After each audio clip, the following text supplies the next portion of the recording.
سامحني يا حبيبي. السلام عليكم ورحمة الله وبركاته. الحمد لله رب العالمين، حمد الحامدين، حمد المستغفرين، حمدا يوافي نعمه ويكافئ مزيدا. أشهد أن لا إله إلا الله، أشهد أن محمدا عبده ورسوله. اللهم صل على سيد الوجود، سيد القومين، سيدنا أحمد، سيدنا محمد وعلى آله والمهدي خليفته وسلم. Yang sama-sama kita cintai Habibna Hadi bin Abdurrahman Al-Haddad. Kami salah satu penggemar Ratibul Haddad, ya. Ratib masjid beliau, ya. Habibuna Abdullah Al-Haddad. Entah keikhlasan apa yang kau punya sehingga ratibmu wahai Al-Habib Abdullah kita baca sampai hari ini, ya. Karena Imam Malik mengatakan wa ma lillahi baqiya, sesuatu yang disusun, yang dibuat karena Allah pasti kekal. Jadi benar tuh ujung tadi yang disebut Habibna Al-Hadi, ikhlas. Jadi suatu majelis akan bertahan meskipun diterpa, diuji, kalau dia ada ikhlas. Jadi ujung dari tadi itu ikhlas. Itulah ra'sul umur kulluha, pokok dari semua urusan kita. Maka sebagai bentuk keikhlasan, usaha mengikhlaskan diri, mari sama-sama kita baca radina billahi rabba, sama-sama. Radina billahi rabba. Ikuti artinya, ya Allah, kami ridha kepada Engkau, kami ridha kepada ketentuan Engkau, kami ridha sebagai hamba Engkau, kami ridha apapun yang terjadi saat ini, nanti ataupun esok. Radina billahi rabba wa bil islami dina wa bi sayyidina Muhammadin nabiyyan wa rasula.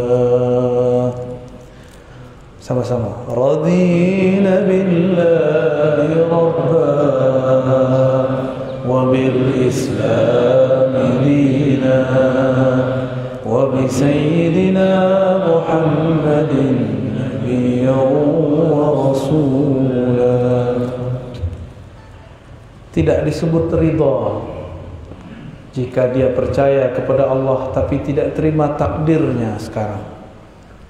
Apa takdir kita hari ini? Kita masih hidup, statusnya masih pandemi. Ridha enggak? Dompetnya pandemi enggak? Kena pandemi dompetnya. Sepertinya manusia setiap tahun ngomong hidup susah. Dulu waktu saya kecil, orang tua bilang hidup susah nak. Sekarang udah enak masih ngomong hidup susah. Pas pandemi datang lebih susah lagi. Dulu orang yang bekerja setiap hari di kantor-kantor mengatakan, seandainya kami punya waktu di rumah, kami akan sholat berjamaah. Di musim pandemi ada namanya WFH, bekerja dari rumah. Tapi ternyata dia juga tidak sholat berjamaah, yang ada gym berjamaah. Jadi kita ini seperti yang diceritakan dalam surat As-Sajdah. Setelah masuk kubur, maka orang yang disiksa di dalam kubur mengatakan farji'na na'mal salihah. Ya Rabb, manggil Allah juga. Farji'na, tolong kembalikan kami barang sebentar saja. Kami akan beramal soleh. Kami akan ngaji dengan Habib kami. Kami akan datang ke majelis ratib. Tapi nanti kalau dikembalikan, kami sibuk ya Allah. Sok sibuk. Sibuknya dibuang. Kena pandemi. Aku lagi, oh pandemi ya Allah. Manusia semua punya alasan. Jamaah subuh yang diberkahi Allah, untuk mencapai ikhlas mesti pintunya ridho. Tidak ridho, tidak ada namanya ikhlas. Ridho itu puncak dari cinta, awal dari keikhlasan. Maka orang kalau sudah cinta, dia rela apa saja yang diperbuat oleh kekasihnya. Jadi kalau kita mengatakan radina billahi rabba, aku ridha kepada Allah sebagai Rabbku, maka apapun yang Allah lakukan kepadanya, dia pasti ridha. Udah ridha belum dengan masa ini? Pandemi ada, ridha gak? Jangan salahkan siapa-siapa.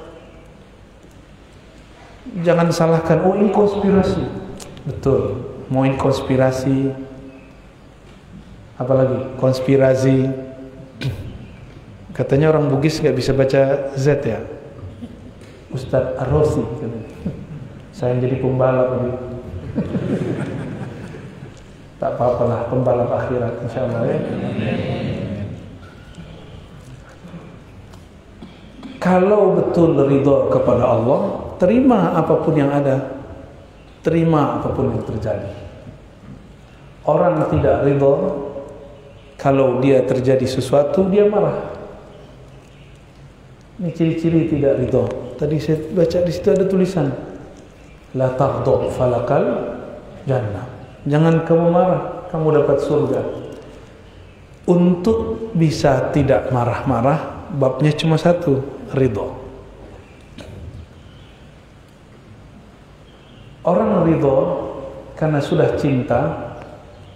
Misalnya gini, lagi di jalan, mobil kita kegores, kita buka kaca, ternyata kekasih atau mantan. Marah gak? Baik sudah. Dulu waktu saya nyetir, saya masih suka marah-marah. Tiba-tiba di samping saya ngomong, kamu ngebel-ngebel orang, bentak-bentak orang, kalau itu jamaahmu gimana? Lah Ustadz marah-marah. Akhirnya saya kepikiran juga, ya juga ya. Katanya sudah percaya kepada takdir, kita bergeser, kita apapun yang terjadi tidak ada yang luput dari tadbir Allah Subhanahu wa taala. Saya mau tanya Bapak Ibu, ini pertanyaan saya tanyakan di mana-mana. Apakah ada di dunia ini, di alam semesta ini, sesuatu yang terjadi lepas dari pengaturan Allah? Yakin? Yakin? Beneran? Kalau sudah begitu, ridho enggak kepada Allah? Ya, jadi ridho kepada Allah itu bukan berarti kita kemudian enggak kerja, bukan. Malas-malasan, bukan. Ridho itu kita bahagia dengan apapun yang terjadi. Ketika Sayyidina Adam didebat oleh Sayyidina Musa, apa kata Sayyidina Musa? Anta alladhi akhrajtana minal jannah. Oh kamu, orang yang karena kamu kami semua keluar dari surga. Apa jawaban Sayyidina Adam? Oh anta alladhi kallamallahu ilaih. Oh begini ya pertanyaan orang yang katanya bisa ngomong sama Allah. Oh begini katanya ya, orang yang bisa berbicara kepada Allah kok masih nanya. Kau yang bikin aku keluar dari surga. Lalu Nabi Adam mengatakan lagi apa? Tahukah engkau hai Musa, ya, aku seperti ini sudah Allah tetapkan sebelum aku ada. Nabi Musa kabur. Yang dilawan njitnya Sayyidina Adam. Sayyidina Adam diberikan Allah ilmu, disebut ilmul asma. Ilmu apa namanya? Ilmul asma. Waduh, dia bergetar deh ini ya. Mic-nya grogi mas saya. Ada mic lagi nggak? Oke. Oh sudah balik dia. Baik. Mungkin uratnya ketarik tadi.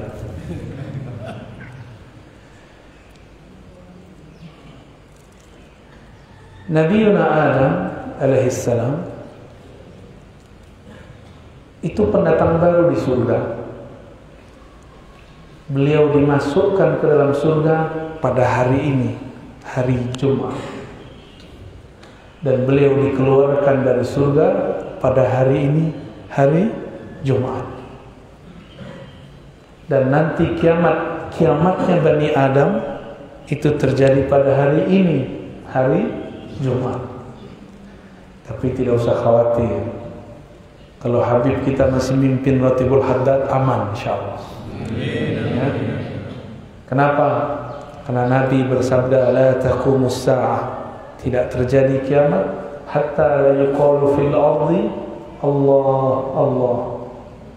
Kiamat tidak terjadi jika di bumi masih ada orang yang mengajarkan dan yang diajarkan Allah Allah, nama Allah Subhanahu wa ta'ala. Dan kita dalam rotib, dalam wirdul latif, dalam hizib kita, hizib Bahar, hizbul bar, semuanya kita menyebut Allah. Ya Allah, Ya Rahman, Ya Rahim, Ya Qawi, Ya Matin. Ya, semua kita sebut asma-asma Allah Subhanahu wa ta'ala.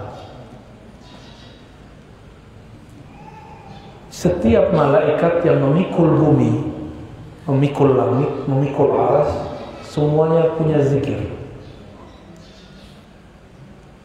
Zikir-zikir ini yang membuat malaikat punya energi. Maka sisi kita yang disebut sisi cahaya, jadi dalam diri kita ada unsur namanya unsur an-nuriyah. Sedangkan ini disebut unsur at-tiniyah. Ya, ini unsur dari tanah. Inni khaliqun basharan min tin. Aku ciptakan bashar, manusia dari tanah. Tanah ini tercipta karena kun. Allah mengatakan kun, maka terjadi. Di dalam kunnya itu ada kaf. Ulama ahli asrar huruf mengatakan kaf pertama disebut dengan kamaliyah, kesempurnaan. Nun ada dua makna. Kita nun yang mana? Yang pertama nun nuriyah, kesempurnaan cahaya Allah. Yang kedua nariyah, terang juga tapi pakai api. Terang juga, cuma menggunakan bukan nur. Kun tadi Allah berkalam jika ia beriradah. Innama amruhu iza arada syai'an ay yaqula lahu kun fayakun. Arada, iradah. Maka dalam setiap diri kita ini ada nur. Nur Allah Subhanahu wa ta'ala. Tapi juga Allah simpan di situ nar. Imam Tabari dalam tafsir At-Tabari mengatakan malaikat itu nurul izzah, cahaya izzah. Sedangkan iblis narul izzah, apinya izzah. Apa arti izzah? Keperkasaan. Dan ada satu unsur dalam diri kita, itu ada nur, ada nar. Karena nur itulah kita suka zikir. Apalagi masjid-masjid yang ada orang Banjar atau Bugis, itu wiridnya panjang. Seantara azan dengan iqamat baca ya hayyu ya qayyum bi rahmatika astaghis. Betul ya? La ilaha illa anta, bisa panjang sekali. Kenapa kita senang? Karena di dalam diri ini ada nur. Nabi mengatakan nawwiru buyutakum bis salati wa tilawatil Quran. Hidupkan cahaya, nyalakan cahaya di dalam rumahmu dengan salat dan Quran. Salat itu li zikrillah. Inti dari salat zikrullah. Maka kalau diterjemah ulang, hidupkan, nyalakan nur di dalam rumahmu dengan zikrullah dan baca Quran. Baca Quran itu juga zikrullah. Maka menyalakan api, menyalakan cahaya itu dengan nur. Baitullah, rumah Allah. Apakah yang disebut rumah Allah? Apakah bangunan yang ada kubahnya? Banyak kok masjid tidak ada kubahnya. Cuma di Indonesia masjid yang harus ada kubah. Masjid di Madinah banyak yang tidak ada kubahnya. Cuma sedikit aja. Apalagi masjid-masjid di Eropa nggak ada kubahnya. Karena kubah itu bukan tradisi Rasulullah. Kubah itu tradisi orang Persia dan Romawi. Kubahnya Persia kayak api. Kubahnya Romawi beda lagi. Bergelombang-gelombang.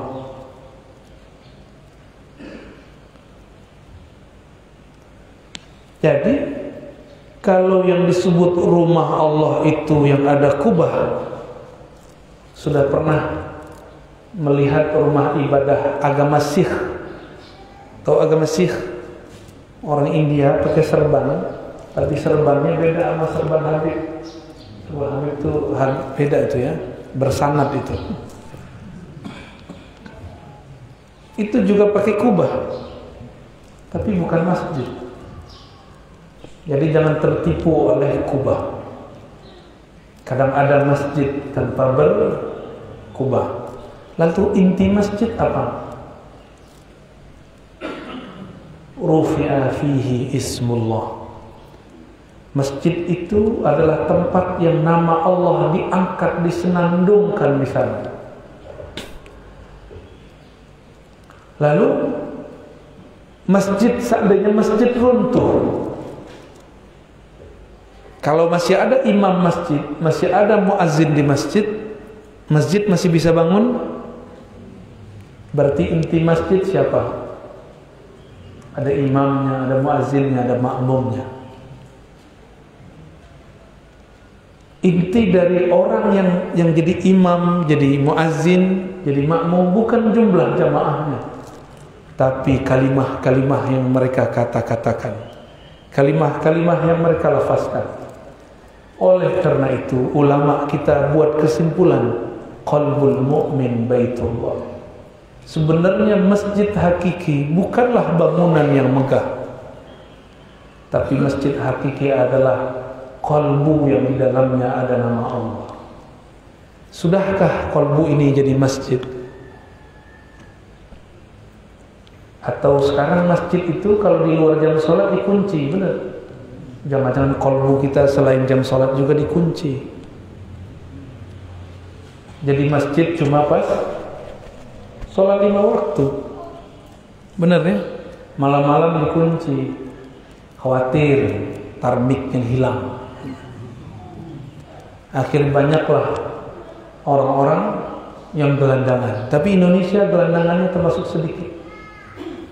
Di Perancis itu banyak orang gelandangan. Jerman, Inggris, Spanyol, banyak sekali orang gelandangan.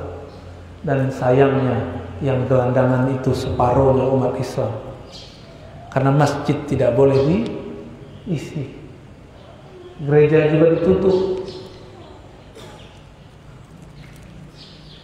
Gimana? Siap mau nyalain nama Allah di kalbu? Ya, sebut nama Allah pagi, sore, siang, malam, maka dia menjadi masjidnya Allah. Jika masjid itu didatangi oleh orang-orang yang cinta kepada Allah, maka qalbu yang sudah jadi masjid pasti dikunjungi oleh kekasih-kekasih Allah. Kenapa kita datang kepada para sayyid, para habib, para kiai, para ulama, para wali? Karena qalbu mereka baitullah.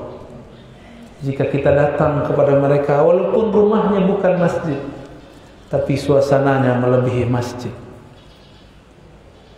Faham selama ini kenapa orang ramai ya, ke Abuya Ahmad Sarwani, ke Abah Guru Sekumpul, ya, Guru Bangil. Kenapa orang ramai? Karena mereka hakikat masjidnya Allah. Kalau ada mereka, itu makmum langsung datang. Ada mereka, nama Allah langsung diangkat, langsung bersuara. Paham istilah-istilah saya dari tadi? Sulit dipahami atau mudah? Mudah ya? Padahal dulu kata orang ini kajian susah. Kita dulu waktu kecil kalau dengar orang ngomong qalbul mu'min baitullah, langsung pada kabur jemaah. Ngaji apa ini? Nggak mau dengar mereka. Tapi alhamdulillah sekarang kaji-kajian begini sudah mulai masuk YouTube. Tapi kita tahan-tahan juga, tidak semua rahasia boleh dibeberkan. Jamaah subuh yang bukan Allah, bentar lagi syuruk ya. Satu kali datanglah menantu Abu Hurairah kepadanya, namanya Sa'id ibn Musayyib. Siapa namanya? Atau Sa'ad ibn Musayyib. Lalu Abu Hurairah senang sekali.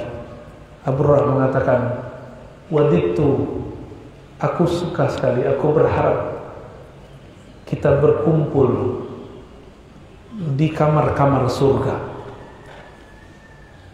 di pasar-pasar surga, di mall-mall surga. Di Balikpapan ada mall ya? Baru ya? Baru mall ada kena pandemi. Kasihan. Kita senang ngumpul, duduk-duduk di kafe, ngopi-ngopi, bener gak?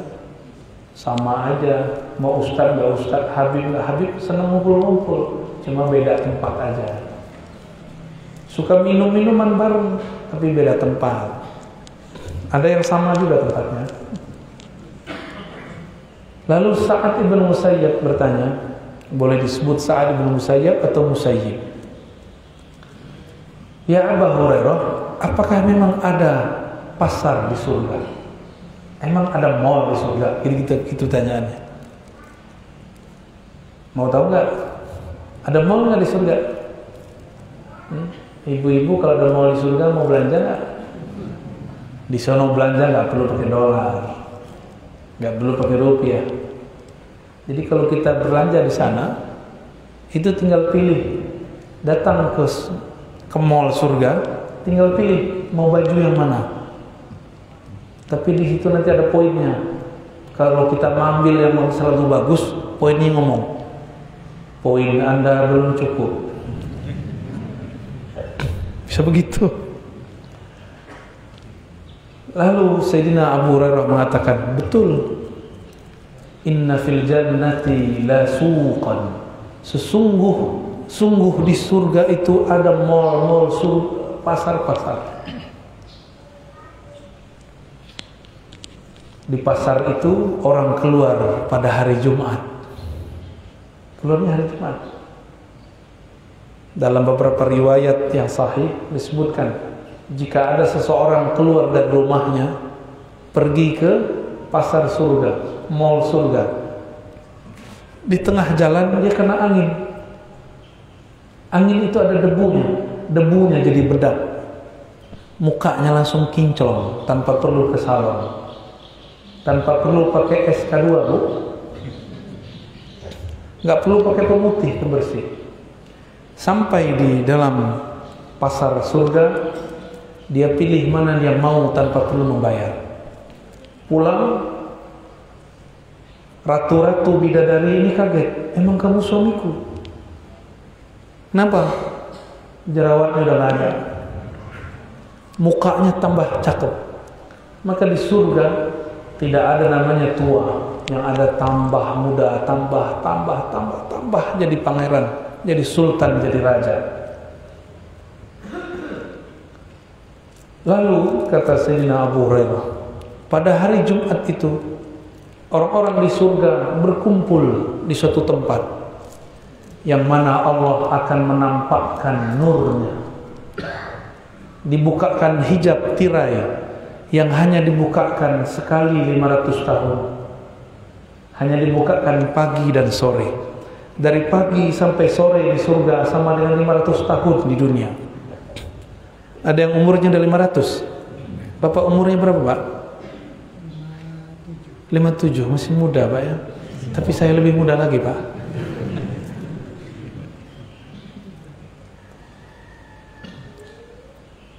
Mereka berkumpul semua. Lalu Allah Tabaraka wa Ta'ala membuka tirai penghalang antaranya dan hamba-hambanya. Maka mereka semua melihat kepada nur Allah Subhanahu wa Ta'ala. Bertanyalah Sa'ad bin Musayyib. Pertanyaan itu sama dengan pertanyaan Abu Hurairah kepada Nabi. Wahai Rasulullah, hal nara Rabbana? Apakah kita diizinkan memandang kepada Allah Subhanahu wa Ta'ala? Ini mohon maaf nih. Penasaran nggak sama orang yang pakai tutup wajahnya? Penasaran nggak? Bener? Pengen nggak dia buka? Gimana caranya? Lamaran dulu. Apalagi habis lamaran biar terus gimana? Akad dulu ya. Bener. Allah lebih mulia dari itu. Allah membuat tabir antara kita dan dia. Allah tidaklah ditutup oleh tabir, kita lah yang ditutup oleh tabir itu. Tabir itu bahasa Arabnya hijab. Masing-masing kita punya hijab. Maka di saat itu semua orang memandang Allah, tapi hijabnya beda-beda. Yang dibukakan Allah lain. Di saat itulah mereka lupa dengan semua nikmat di surga. Lupa semua. Bahkan lupa kepada dirinya sendiri. Jangan dibayangin ngeliatin Allah begini, enggak ada yang sanggup. Itu kalau cahaya Allah keluar, semuanya sujud. Jangankan di sana, di bumi dibacakan ayat sajadah, orang sujud. Tadi mohon maaf, biar cepat dikit saya pakai surat Al-Munafikun. Tapi panjang juga ya. Kayaknya kakinya tadi pegel-pegel. Sengaja pakai surat At-Taghabun di ayat keduanya, di surat keduanya, di rakaat kedua. Karena kalau pakai sajadah, saya pasangannya Al-Insan. Berani? Bagi saya, baca sajadah dipotong menjadi dua, itu belum sunnah. Kalau sholat subuh Jumat, sajadah rakaat pertama, Al-Insan rakaat kedua. Kuat. Kapan ngajinya ntar tuh? Apalagi bacanya tartil mujawwad ya. Kayak tadi tartil tapi ada mujawwadnya sedikit. Kapan selesainya? Nah, maka kita ambil yang biasa Nabi baca setiap Jumat selain sajadah, yaitu Al-Munafikun dan potongan dari Taghabun. Biasanya Nabi juga baca surat Qaf. Saya baca Qaf 3 halaman. Itu favorit saya kalau subuh. Cuma semenjak pindah ke komplek, nggak mungkin baca Qaf kecuali 1 halaman depan. Pada protes. Padahal kalau dia mau tahan, selama itulah dia bertahan memandang nur Allah Subhanahu wa Ta'ala. Jadi semua kita nanti jika bertemu Allah, nggak ada ngeliatin begini, nggak ada yang berani, pasti sujud. Hatta Nabiuna Muhammad sallallahu alaihi wasallam, tapi beliau paling tinggi maqamnya, disebut maqamam mahmuda. Maka sesiapa saja yang mendengarkan azan lalu baca doa ba'da azan, akan diizinkan oleh Rasulullah mendekati majelisnya. Jadi di sana kita juga bermajelis. Manusia itu makhluk yang suka bermajelis-majelis. Sepi loh gak bermajelis. Inilah kekuatan, the power of Nusantara. the power of Indonesia, the power of Malay, ya, kekuatan orang-orang Islam di negeri ini adalah ngumpul, tidak nafsi-nafsi, tidak sendiri-sendiri, nggak nyalah-nyalahin banyak kelompok, karena itu memecah, justru merangkul, seperti yang dilakukan oleh para habaib dan kiai-kiai kita. Kita bersyukur punya guru-guru seperti mereka. Ya, cukuplah saya yang polemik ya, Habib gak usah gitu. Aneh aja yang berhadapan. Orang kayak saya gak usah banyak-banyak. Ya, nanti banyak polemik nanti. Untung saya belajar tasawuf. Akhirnya polemiknya sudah dikurangi selama 2 tahun ini. Dulu enggak. Dulu hampir tiap ceramah isinya polemik. Sunnah bid'ah, sunnah bid'ah. Tapi versi kita, selesai mereka kemudian memandang Allah, Allah tutup hijabnya. Kembalilah kesadaran semua orang yang memandang Allah Subhanahu wa ta'ala. Lalu mereka pulang ke istana-istana mereka di surga. Ketika pulang, mereka rindu selalu kepada Allah. Tapi baru diizinkan 500 tahun lagi. Rindu nggak tuh? 500 tahun. Ya. Tapi ingat, 500 tahun di sana kita nggak akan ubanan. Tenang Pak, nanti kita seumuran di sana. Nanti Bapak seumuran saya, mau nggak? Nanti kita seganteng Habib semua antaranya. Bahkan lebih. Mau nggak Pak? Jangan insya Allah, mau gitu. Bapak mau tetap istiqomah dalam ketuaan, dalam uban, tenang ya. Di sana semua umur kita sama. Tapi ketika pulang, rindunya tidak tahan. Maka jangan salah faham terhadap ayat-ayat menikah di surga, ayat-ayat bidadari, ayat-ayat menyebutkan lazzatul zawaj wal wata wal jima. Jangan salah faham. Ayat nikmat kawin di surga, jangan salah faham. Sebelum saya jelaskan rahasianya, kenapa kalau orang habis melakukan hubungan spesial itu wajib mandi? Kenapa? Karena dia lupa sejenak, sekian detik. Bapak Ibu tahu istilahnya? Jangan dibaca Pak di masjid. Kita sebut bahasa Arabnya lazzah, kelezatan. Lezatnya itu membuat kita lupa bahkan kepada diri kita sendiri. Maka ketika sadar, selesai, wajib mandi. Yang jomblo gak paham.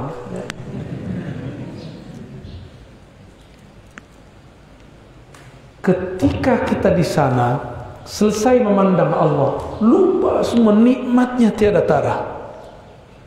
Pulang ke istana-istana, rumah-rumah kita di surga, kalau kita memang ahli surga, amin. Rindu kepada Allah tak terbayarkan, maka Allah berikanlah pasangan-pasangan untuk menawar, memberi penawar kerinduan itu kepada Allah. Itulah rahasia kenapa orang-orang yang tambah tinggi makomnya memandang Allah, tambah banyak juga harinya di surga. Perempuan juga sama. Jika dia adalah perempuan-perempuan surga, dia jadi ratu. Itu bidadari menjadi pelayan-pelayannya. Mau nggak Bu? Ntar keriput nggak ada di sono, nggak ada rambut rontok nggak ada di sana. Ya? Perempuan ini kan hidupnya betul-betul banyak ujian Pak. Jadi cukup mereka dapat ujian banyak. Udahlah haid, habis itu kalau nikah hamil ribet. Kalau udah hamil miring ke kiri susah, ke kanan susah. Telentang sakit punggung. Bener. Habis itu melahirkan, ada yang menyabuk nyawanya, ada yang pendarahan. Begitulah. Dikira sudah selesai, ternyata masih menyusui. Bapak ada yang nyusui nggak? Bapak menyusui Pak? Nggak nyusu ya Mas. Maka Allah itu kasih kenikmatan kepada ibu-ibu itu, perempuan, di setiap jengkal, di setiap sisi badannya. Jadi jangan coba-coba main-main dengan perempuan, karena setiap jengkal tubuhnya ada kelezatan. Pada mereka, di kita enggak. Itu pengganti susahnya ujian yang mereka rasakan. Nanti di surga terjadi perdebatan ahli surga. Perempuan surga bidadari dengan ibu-ibu ini kalau masuk surga. Mau nggak Bu masuk surga? Ridho sama suami ya, tasdik sama suami. Jangan ingkar mulu sama suami. Apalagi marah-marahin suaminya ya. Ini bukan belain Pak Polisi, ini bukan. Pak Polisi ini galak di luar, di rumah. Sami'na wa asayna. Tahu wa asayna? Perempuan surga ngomong, oh kalian nih istri-istrinya suamiku. Jadi bapak ini disebut suami sama perempuan surga. Tapi ketika istri-istri kita datang, diejek sama bidadari. Kita bidadari, kalian nih keteknya dulu bau kan? Kalian nih dulu haid kan? Nifas kan? Kalian nih jelek bau. Jadi ibu-ibu ini nanti masuk surga, walaupun nggak bau, bidadari begini hidungnya, gaya-gayaan aja, nggak mau dijawab oleh perempuan mukminah. Oh kalian nih bidadari, nggak ngerti kita ya? Itu suami kami itu, suami kalian tuh bekas kami semua. Terus apa lagi? Kalian pernah sholat nggak? Kalian pernah puasa nggak? Pernah baca Quran nggak? Pernah tahajud nggak? Pernah haji umroh nggak? Kata bidadari, ampun. Akhirnya bidadari semuanya tunduk kepada perempuan-perempuan beriman. Jadi tenang Bu ya, biarlah di sini jerawatan ya. Biarlah di sini ditinggal-tinggal suami ngaji, majelis, nggak apa-apa. Insya Allah di sana kalau ridho Allah muliakan ya, dan Allah jadikan masing-masing kita mendapatkan 100 kekuatan semua makhluk di bumi. Ada orang paling kuat di sini, dia dikasihkan 100 kekuatan. Itu surga paling rendah. Kalau surga paling tinggi bisa jadi 2000, 3000 kekuatan. Maka di sana nggak ada cemburu. Satu laki-laki bisa punya 70.000 bidadari. Paling sedikit 72, itu yang dikejar-kejar sama kawan kita. Ya salam ya. Masa mau masuk surga, mau kawin 70 bidadari harus bunuh orang dulu. Itu namanya surga antara dua paha. Surga syahwat. Nauzubillah. Bukan itu surga yang kita mau. Surga yang kita mau memandang kepada Allah Subhanahu wa ta'ala. Itu surga yang kita mau. Bertemu Allah. Sudah faham kenapa ada menikah banyak di surga? Banyak jima di surga. Kenapa? Mereka rindu kepada Allah, tidak tertahan. Maka penawarnya adalah kawin. Malam pertama terus tuh mereka tuh. Tapi nggak puas juga. Nikmat sebentar hilang. Mereka pengen nambah lagi. Ketika sore hari di surga, mereka tinggalkan semua pasangannya. Pasangan mereka juga meninggalkan mereka. Semua datang kepada Allah. Ingin bertemu lagi Allah Subhanahu wa ta'ala. Bertemu Allah, buka cahayanya lagi. Terbukalah tirai, mereka sujud semua. Lupa dengan semua nikmat surga. Begitu dalam hadis Imam Muslim. Lalu Allah tutup lagi tirainya. Mereka sadar kembali, pulang kembali. Itu rasa yang kemarin hambar, ingin nambah lagi. Maka di surga itu tidak ada nikmat berkurang, nikmatnya nambah terus. Tapi ahlullah, orang-orang yang mereka keluarganya Allah, mereka kemudian tidaklah tertarik dengan kawin-kawin di surga. Tertariknya sama apa? Ya Rabb, izinkan aku bermajlis dalam hadiratmu. Wujuhu yawma idzin nadirah ila rabbiha nazirah. Maka nanti ada penduduk-penduduk surga, dia enggak minat sama bidadari. Terus dia cuma ingin bertemu Allah setiap saat. Sujud dia setiap saat. Bahkan berngobrol-ngobrol dengan Allah. Allah ini kan akraban. Dalilnya apa? Ada enggak dalil yang menyebutkan Allah qarib? Ada? Ya? Ada kan? Wa nahnu aqrabu ilaihi min hablil warid. Wa idza sa'alaka ibadi anni fa inni qarib. Aku qarib, dekat. Kalau teman dekat, ngobrol enggak? Apa unek-unek kita sampaikan? Lalu Nabi di ujung hadis, ini hadisnya panjang Pak, tapi saya ringkas aja ya. Dalam hadis yang sahih, Nabi mengatakan, jika engkau mau bertemu Allah di waktu pagi dan di waktu sore di surga, maka dirikanlah sholat sebelum terbit matahari dan sebelum terbenam matahari. Semoga sholat kita melakukan barusan adalah mahar. Mungkin tidak pantas jadi mahar, tapi semoga tasdik iman kita kepada Allah yang menyuruh, meskipun tidak khusyuk, Allah jadikan sebagai wasilah kita dapat bertemunya nanti di surga Firdaus. Allahumma ja'alna min ahli Firdaus. Ya Allah, jadikan kami penduduk surga Firdaus, bahkan lebih tinggi dari itu ya Allah.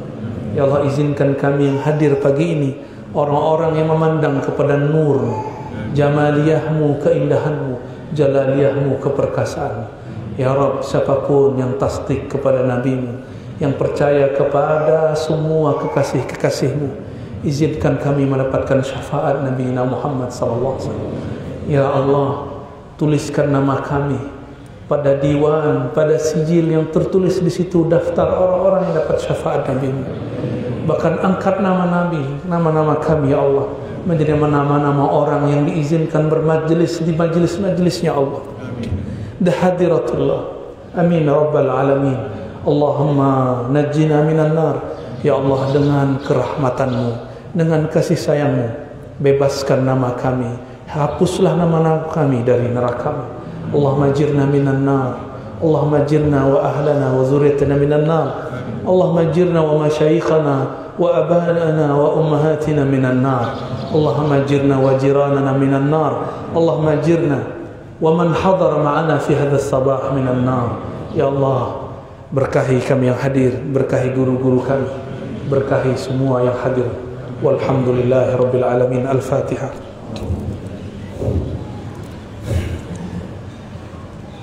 Ya. Shiratal ladzina an'amta 'alaihim waladdallin. Cukup. Ya. Puasnya nanti di surga. Kalau kita masuk surga. Ya. Gimana? Sajul? Cukup, kita tutup. Baik, jamaah syuruk tadi subuh ya, yang dimuliakan Allah. Kami bukan orang sempurna. Kesempurnaan milik Allah SWT. Jika suatu saat ada aib yang terlihat, jika ada kekurangan yang terlihat, jika ada kebodohan, kejahilan yang tersingkap, maka itu salah kami, bukan salah Allah. Ya, mohon maaf, dibukakan pintu maafnya. Ya, mohon izin Habib. Ya. Sudah lancang ngajar depan Habib. Ya. Wassallallahu ala sayyidina Muhammad. Kita baca kafrah majlis subhanakallahumma wa bihamdika asyhadu an la ilaha illa anta astaghfiruka wa atubu ilaik. Tidak usah salam-salaman, cukup dengan hati saja. Assalamualaikum warahmatullahi wabarakatuh.